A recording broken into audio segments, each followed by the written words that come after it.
Vamos lá. O espiritismo e o cotidiano. Muitas pessoas pensam a questão do espiritismo, ou quando se fala espírita, imagina o espiritismo uma religião dogmática, litúrgica, o que não é. Então, o espiritismo é um estilo de vida com um aspecto de religião, no sentido de alteração da conduta moral, filosófico, porque faz-nos indagar o que é isso, o que é aquilo, e científico, não ciência material, ciência do espírito. Essa é outra confusão incrível que se faz, né? Achando que o espiritismo avance na ciência material. Não, dizem a Gênese, onde a ciência material para, o espiritismo continua. Então, se o espiritismo é essa simplicidade e ao mesmo tempo essa profundidade, dá para se ter uma conversa entre espiritismo e cotidiano. O livro que eu tomei como base, dentre outros, foi A Força do Um, do nosso querido André Trigueiro.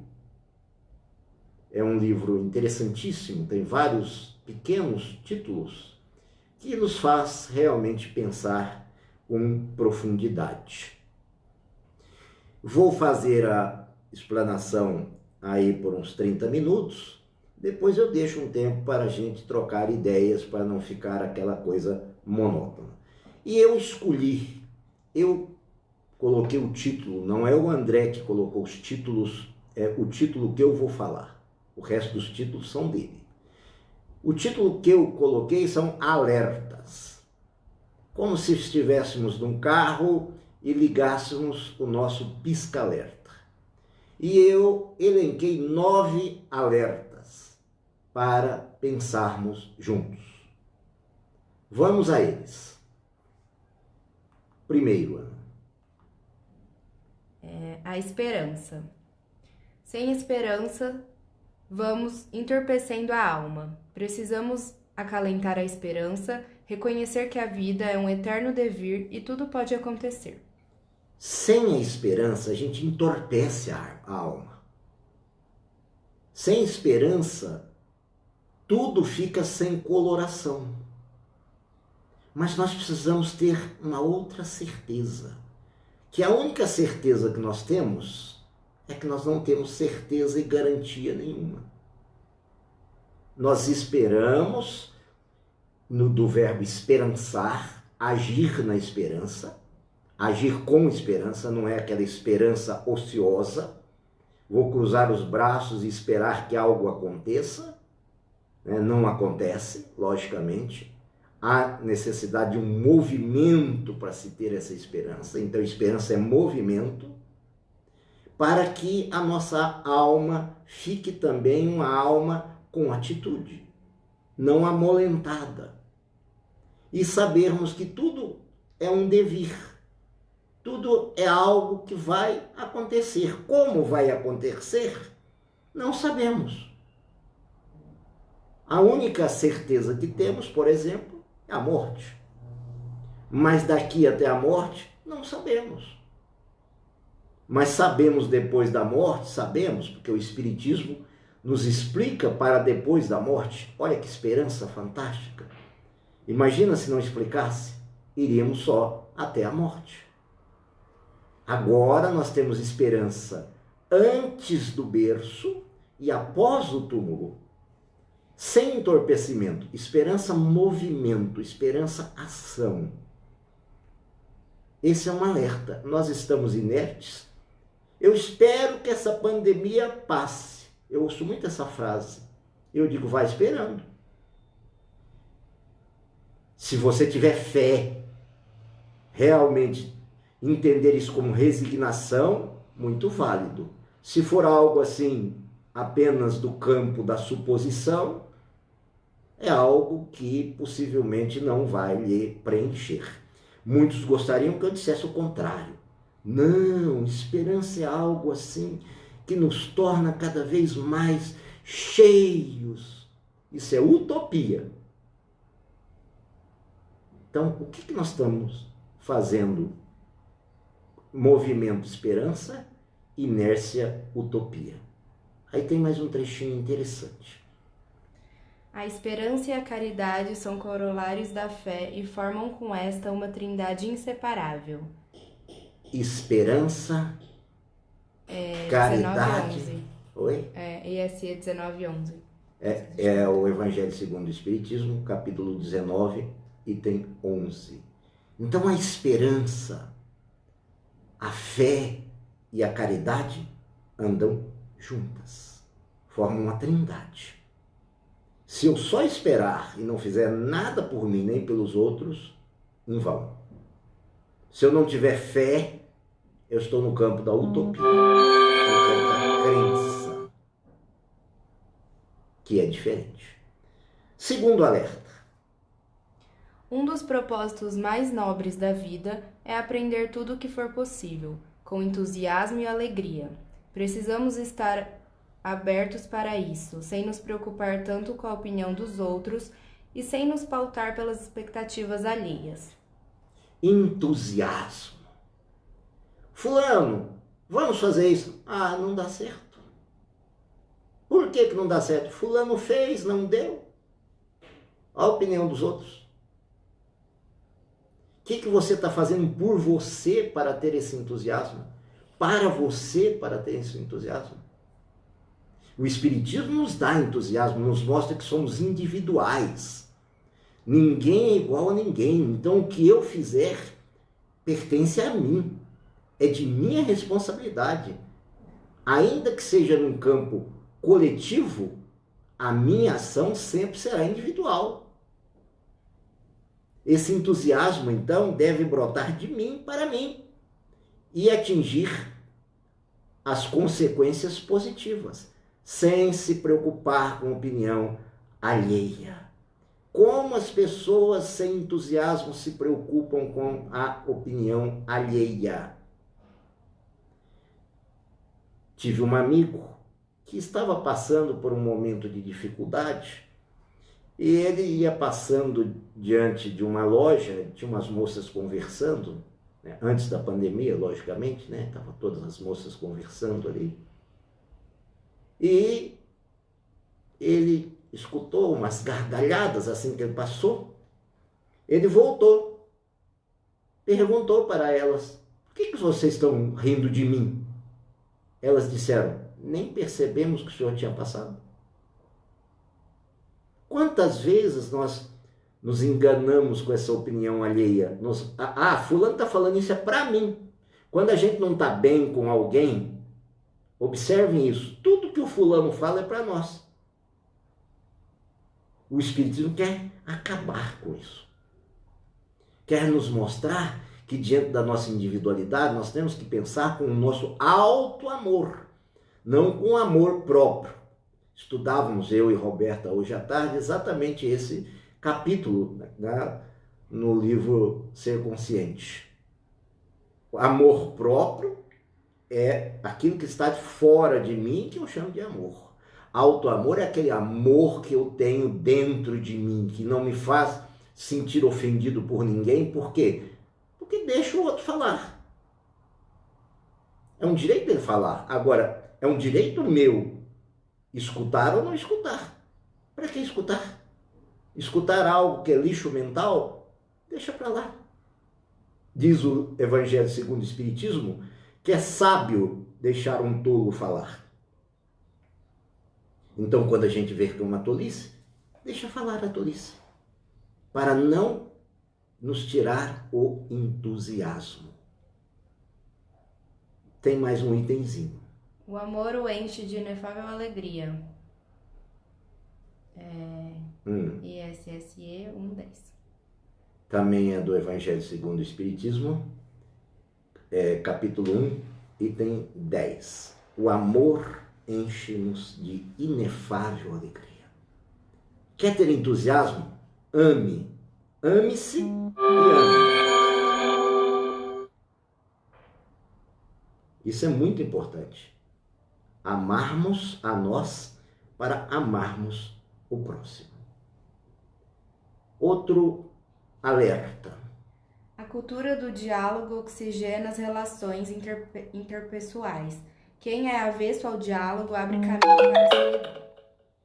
Diálogo é o terceiro alerta. Aquele sujeito que é ranzinza, que não dialoga, geralmente termina a sua vida lá no asilo. Ninguém quer estar do lado dele. Ele não dialoga.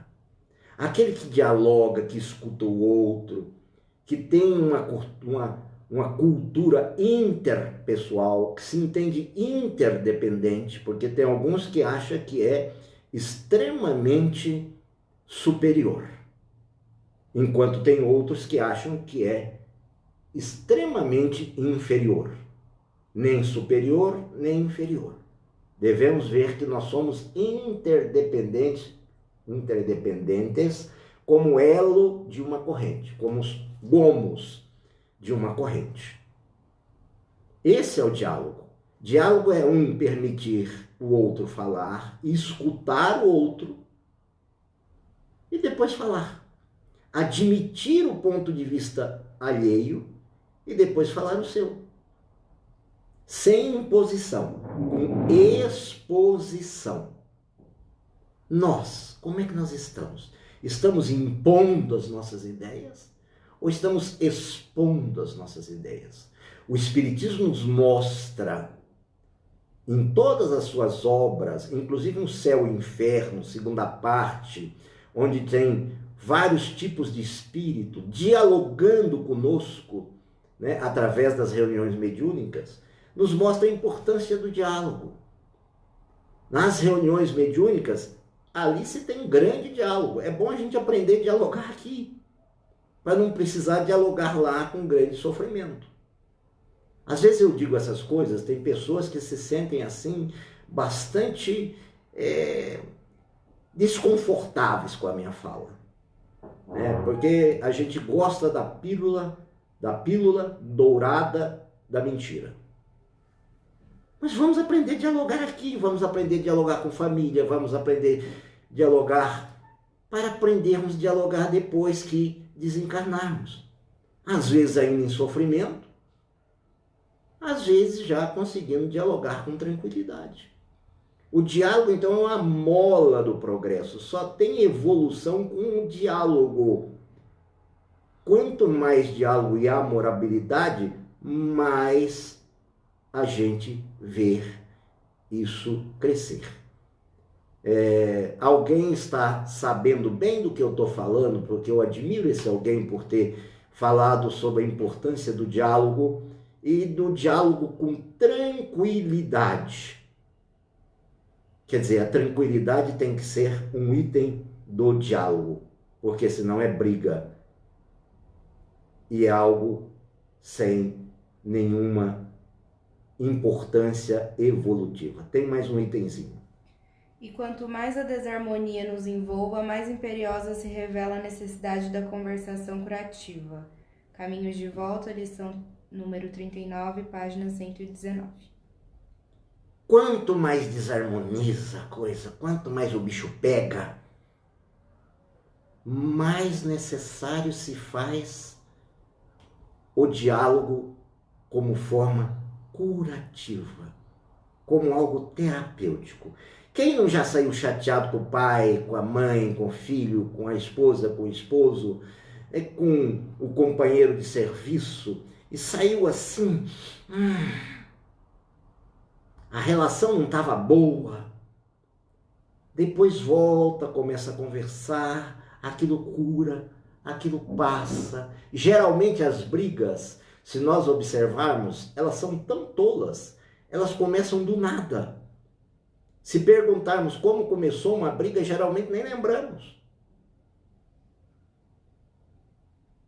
Um levanta a voz, outro levanta a voz. Quando se levanta a voz é sinal de que não tem razão.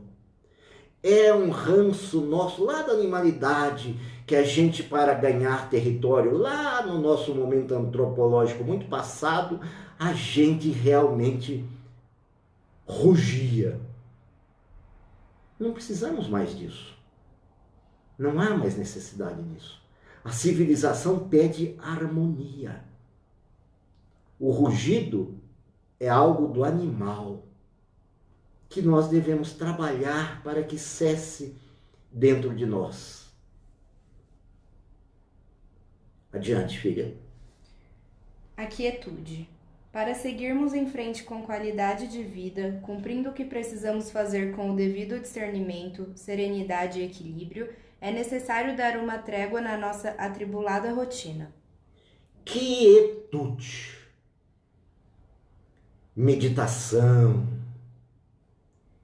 Ou mesmo parar, ficar contemplando a natureza e serenando, vendo que a água corre, no geral, com uma quietude. Mesmo a cascata, mesmo a cachoeira, ela tem geralmente o mesmo barulho. Ela tem um momento de nos chamar para o nosso interior. Essa quietude é muito interessante. Jesus, inclusive, é o mestre da quietude. Ele, assim que pregava para nós, os barulhentos, que nós somos barulhentos, ele corria geralmente para um lugar ermo, um monte, e entrava em prece. Olha, algo muito bom na quietude. A prece. Fantástica prece. Nós fazemos prece para nos manter a quietude. Quando nós estamos inquietos, o que nós buscamos para trazer-nos a essa serenidade, a esse equilíbrio? Olhar para o céu, respirar profundamente. O Espiritismo conversa também com a quietude, claro. Ele quer de nós que sejamos homens de bem. E para sermos homens de bem, nós precisamos aprender a conversar. Conversar de maneira a não ofender o próximo. Olha que interessante. Isso é quietude. Como está a nossa quietude? Como está dentro da nossa cabeça o nosso barulho? Divaldo Pereira Franco, assim que desencarnou uma servidora da Mansão do Caminho, Divaldo Pereira Franco queria sempre vê-la no mundo espiritual. E Joana de Anjos dizia: Divaldo, não dá, você é muito barulhento. O Divaldo até se ofendia. Tanto tempo com a benfeitora, ela falando que ele era barulhento. Um dia ele insistiu, falou: vamos. Mas olha, silêncio mental. Pode deixar. Venerável Joana de Anjos. Dona Joana. Quando chegaram no mundo espiritual, ele viu a companheira. Ah, fulano. Quando ele fez isso, ela retorceu na cama, ela recebeu toda aquela vibração. Ele estava em silêncio mental ali? Não. E nós? Quando vemos uma cena, quando vemos alguma coisa supostamente ruim, como é que está a nossa quietude? Se, por exemplo, um ladrão chegasse agora aqui, arrombasse a casa, entrasse, botasse um revólver, como é que seria a nossa quietude? Chorosa? Ou com uma certa oração? Vai, seu ladrão, faça o que o senhor quiser fazer. Me poupe. O senhor quer dinheiro? Está lá. Eu já contei uma história, mas vou recontá-la. Certa feita eu estava em Rondonópolis, eu morava num prédio, era muito escuro na frente do prédio. Eu ia pegar uma carona com os confrades para dar uma palestra espírita. E eu tinha uma bengala, porque lá eu tinha que usar bengala, porque era escuro mesmo. Eu ando muito mal de bengala, porque sou preguiçoso. Um óculos HB e um relógio que falava em espanhol, porque era a única coisa que falava a hora naquele tempo. E um senhor chegou, começou a conversar comigo, conversar, e eu conversar com ele. Ele falou: o senhor sabe o que eu ia fazer com o senhor? Eu disse: não, eu ia lhe assaltar. Deu um frio assim na espinha, subiu, desceu. vou ser assaltado, porque eu já fui 2 outras vezes, quando estava fazendo faculdade de Direito. Eu disse, pois não, fique à vontade. Eu tenho uma bengala, não sei se lhe serve, eu tenho esse relógio, que se o senhor deixar numa boca de fumo vai ser facilmente encontrável, porque é o único relógio certamente que tem aqui em espanhol, e tem esse óculos aqui, esse vale. Não vou lhe assaltar mais. Aí eu fiquei neurotizado quando ele falou isso. Fiquei entristecido. Pô, que é isso?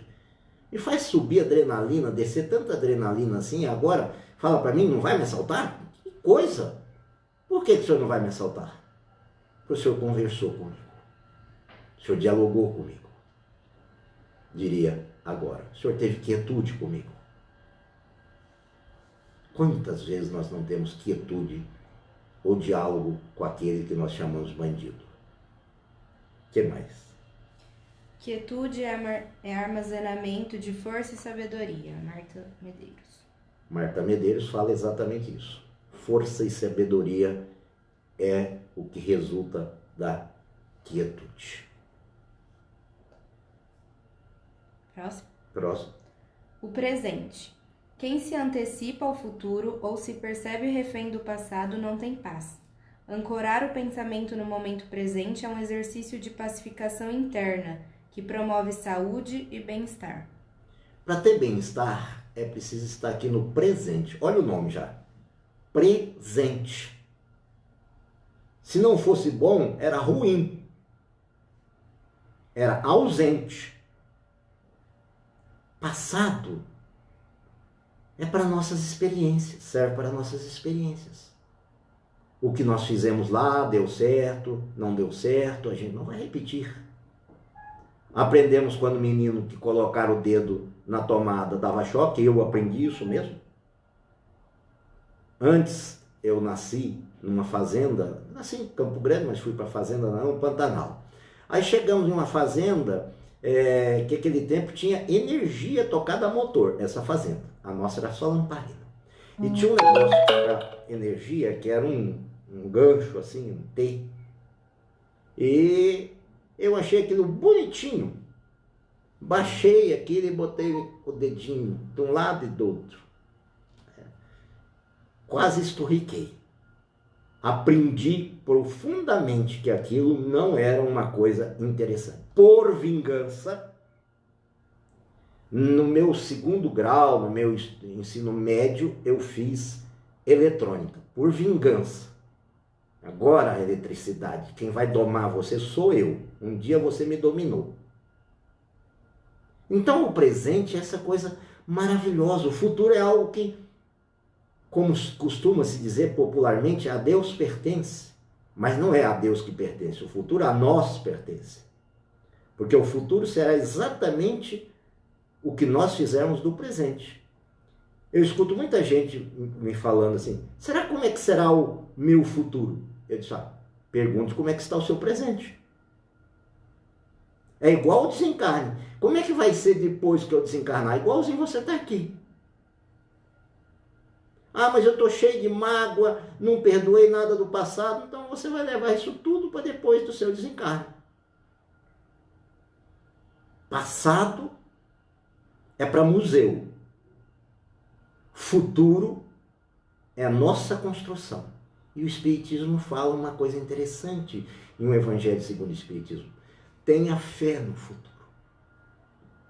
Ou seja, o futuro existe. Não é o nada. Já imaginaram se nós vivêssemos do nada para o nada? Também está em O Céu e o Inferno, na primeira parte, logo nos primeiros capítulos, itens, né, do primeiro capítulo, as correntes que acham que a gente volta para o nada, a gente se perde no universal, como se fosse gotinhas se perdendo num grande reservatório. A Jaque, esposa do Carlos, é que usa essa analogia que eu achei ótimo. Hoje ela não está aqui na live porque ela está assistindo a live lá no Flores. Mas então o futuro é isso? É isso.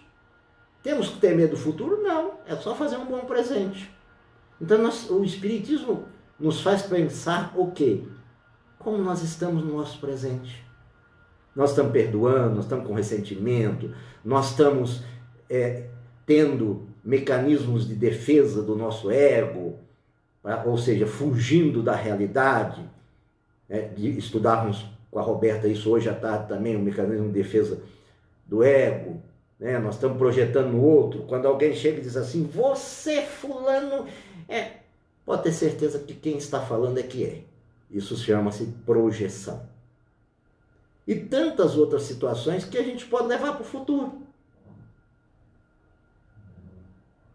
Será que eu vou ter dinheiro no futuro? Eu gosto quando alguém me pergunta assim, será que eu vou ter dinheiro no futuro? Agora na pandemia, eu falo, amigo, primeiro vê se você vai passar vivo da pandemia. Depois você discute esse outro capítulo. O que mais? É preciso amar as pessoas como se não houvesse amanhã, porque se você parar para pensar, na verdade não há. Legião Urbana. Olha a Legião Urbana, hein? É preciso amar as pessoas.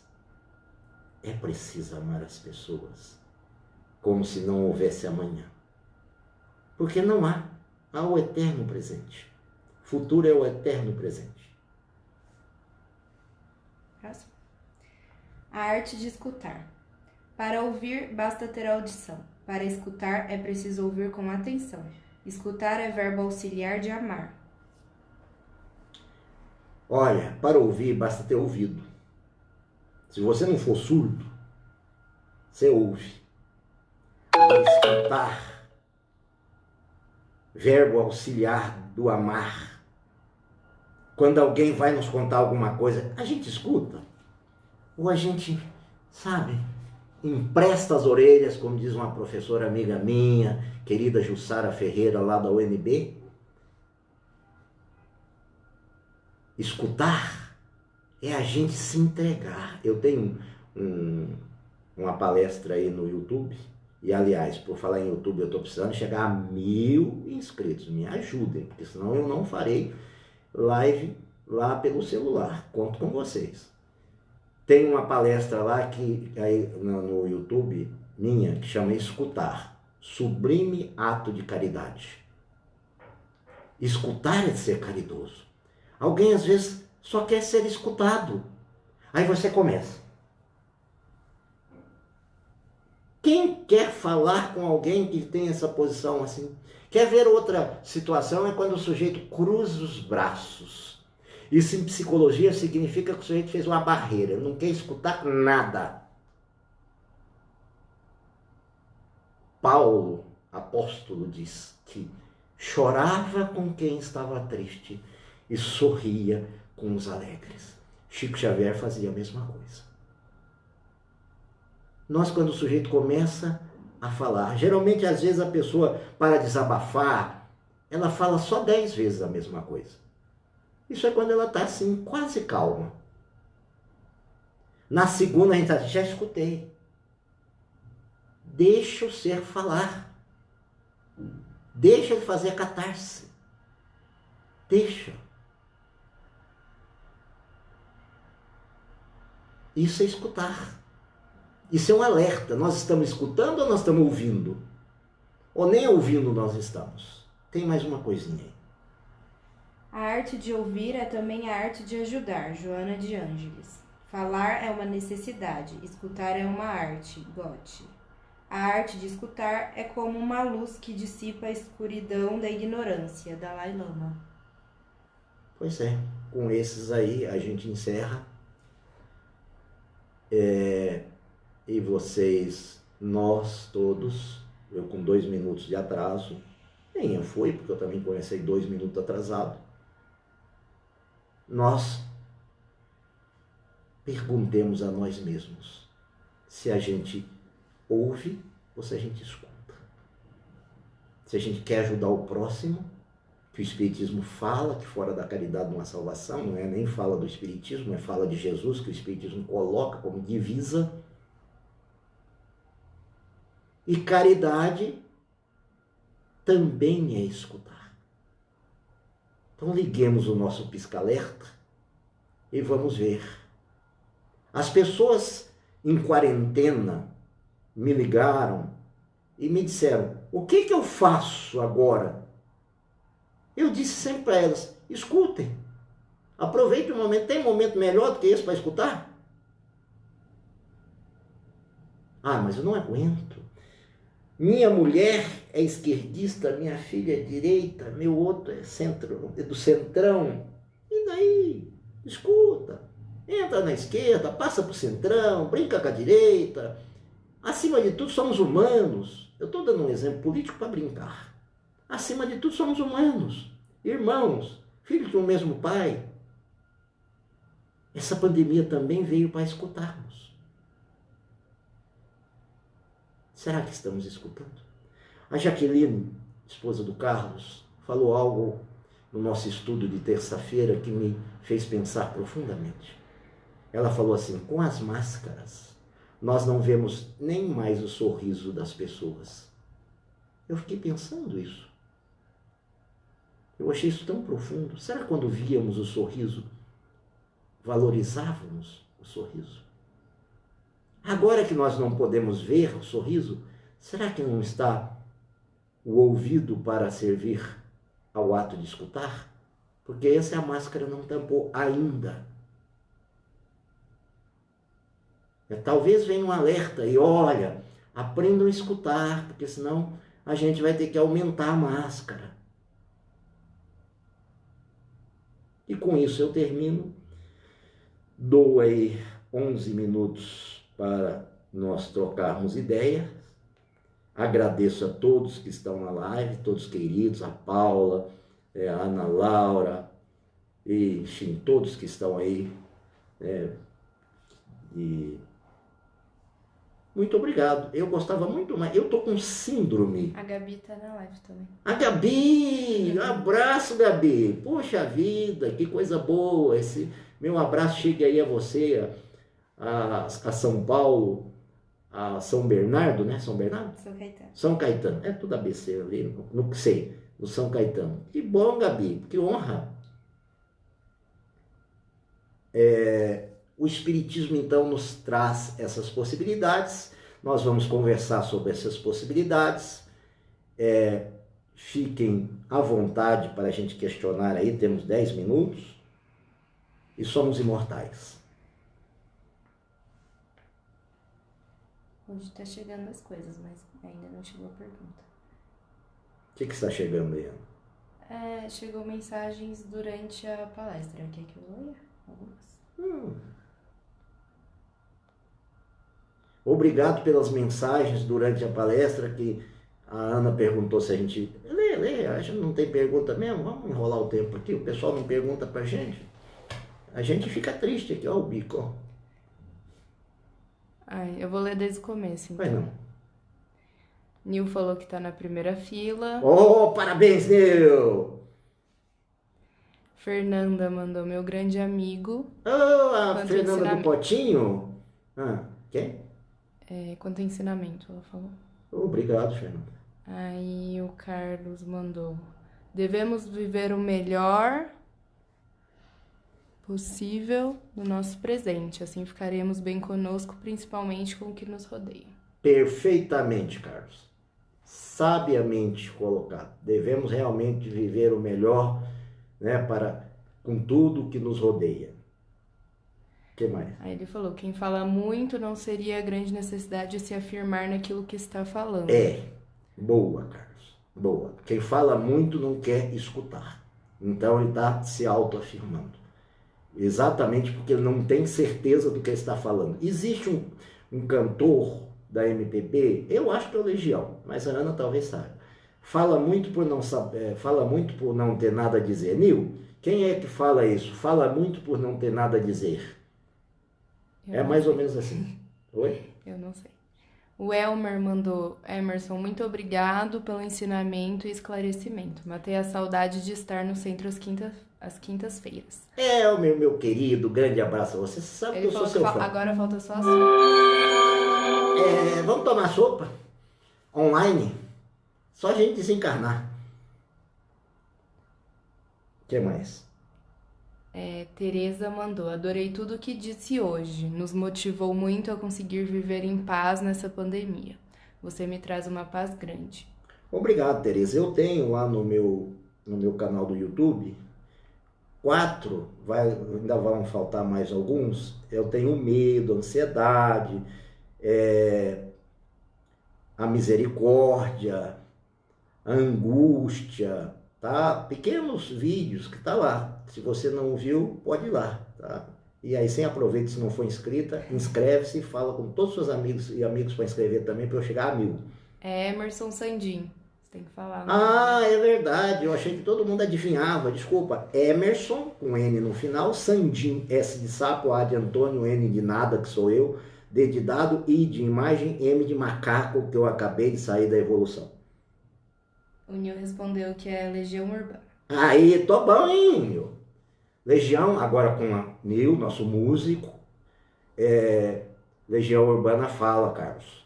Falar demais, fala demais por não ter nada a dizer. Ó, o Carlos mandou aqui. Amigo, apenas observação. Esta época está difícil encalarmos virtualmente, não está? Muito, muito. Tá tendo um vício agora, que é o vício cibernético. Né? A quietude cibernética não tem. A pessoa tá manda um WhatsApp, espera o outro e etc.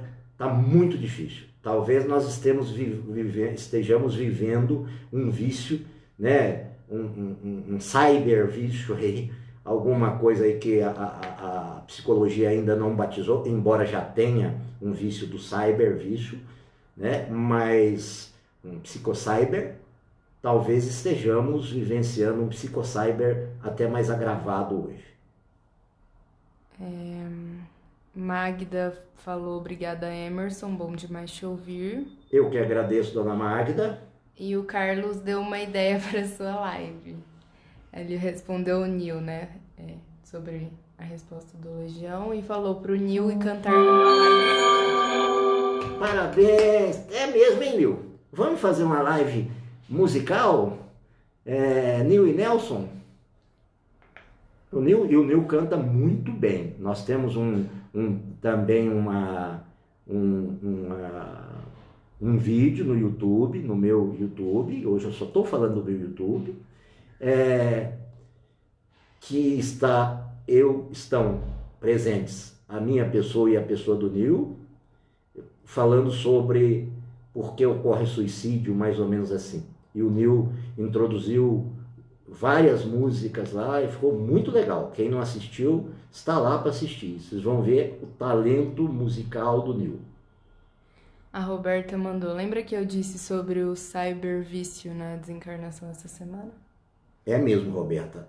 Você falou. Você realmente falou sobre isso e com muita propriedade, né? Esse cybervício aí na desencarnação.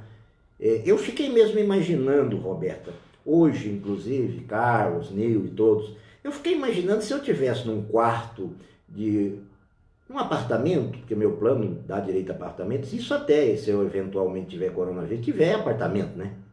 Suponhamos que eu esteja lá num hospital de campanha, que eu acharia até melhor, que é mais fresco, tinha janela, da natureza, e eu fiquei pensando, será que eu vou conseguir ficar longe do celular? Passar o dia inteiro assim, só meditando? Eu me fiz essa pergunta. Hoje, estou me treinando para essa possibilidade, se necessário eu já está, porque eu sou alguém que sempre procura treinar as possibilidades, para que se um dia chegar, eu já te conhecia, de algum lugar. E eu acho muito difícil. Se desencarnar também, eu acho que a gente vai levar muito essa questão. Se a Roberta quiser complementar, inclusive essa ideia, ela falou com muito mais propriedade. O Carlos falou pra você explicar, mas eu acho que você pode fazer um vídeo depois explicando. E aí as pessoas assistam no YouTube. Muito bem, Carlos. A minha personal filha aqui, que é uma estudante da FAAP, ela falou, Carlos, eu amo muito você, Carlos. Porém, o meu pai vai fazer um outro vídeo só explicando isso e vai jogar no YouTube e você assiste e divulga no YouTube. E eu topei, por isso que eu amo você também, Carlos. Temos 2 minutos. A Magda disse que vai te dar uma força no YouTube. Obrigado, Magda. Obrigado. 2 minutos. Eu acho que não vai ter nenhuma. Ninguém mais?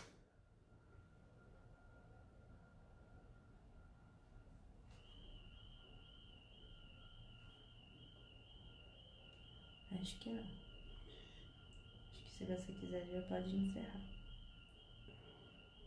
Meus queridos, quero agradecer a todos essa divertida live, que vocês tornam tudo muito agradável, muito leve, muito divertido, ao mesmo tempo que espiritualizado.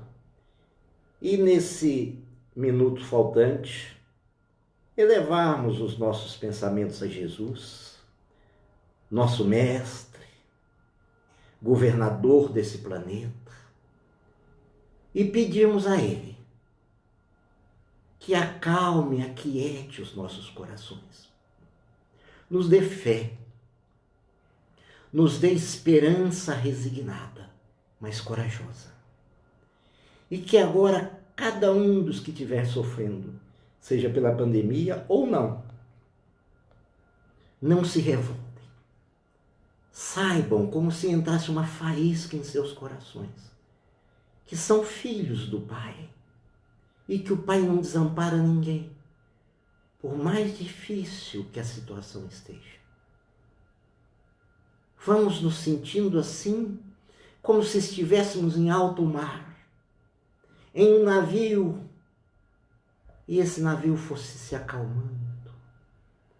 Nós víssemos o comandante sorrisse para nós, nos dissesse que está tudo bem, que ele tem o leme nas mãos, ele tem a carta náutica para o porto seguro da felicidade. Que assim sintamos e assim nos entreguemos. Que assim seja.